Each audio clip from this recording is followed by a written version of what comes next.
In the latest Baldur's Gate 3 news, cinematic director Jason Latino would reveal that during multiplayer games, if your character walks into a dialogue situation, the cinematic dialogue will begin. If one of your friends then comes within the vicinity of the conversation, they will have the option of whether or not to join the discussion. Once joined, they can indicate which options they would like you to select. Party members are free to act independently during conversations, so for example they could try and pickpocket the person in question. That said, the game will react to such actions.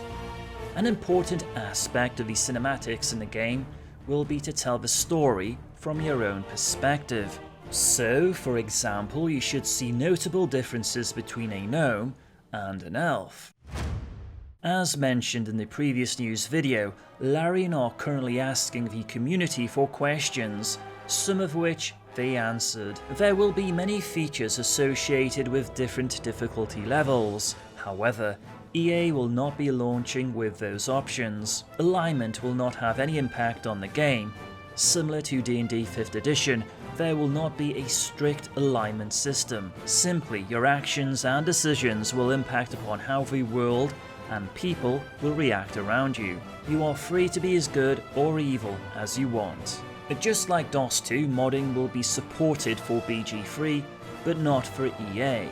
Larian Studios were asked about their ability to make entire campaigns, given that the game engine is now in place. At this moment in time, they would comment that their pipelines are very much up and running, and they are seeing the fruits of their labour.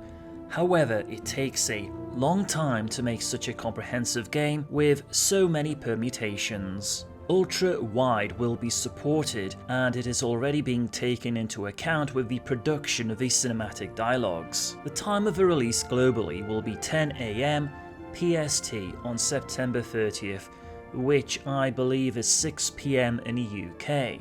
On the question of whether characters can be carried over from EA into the full game, Larian Studios explained that due to changes, bug fixes and patches, inevitably wipes will happen to saves, as there will be fundamental changes to the engine, story, etc., which will create incompatibility issues. The final key art for the game has been released, showing improvements from the previous versions. Will, the human warlock, has made a pact with the devil and is desperate to escape the hellish bargain, even if that means rescuing the seductive creature that made the deal. It appears the art now reflects that.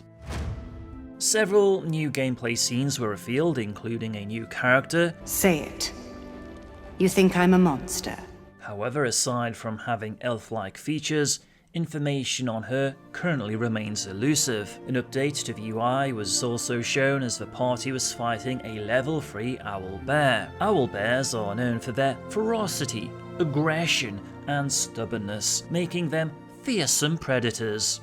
Within the lore, it was hinted that with enough time, food, and luck, an intelligent creature can train an owlbear to recognize it as a master. The origin of the owlbear is heavily debated. A common theory is that a demented wizard created the first specimen by crossing a giant owl with a bear. However, venerable elves claim that these creatures have always existed in the Feywild.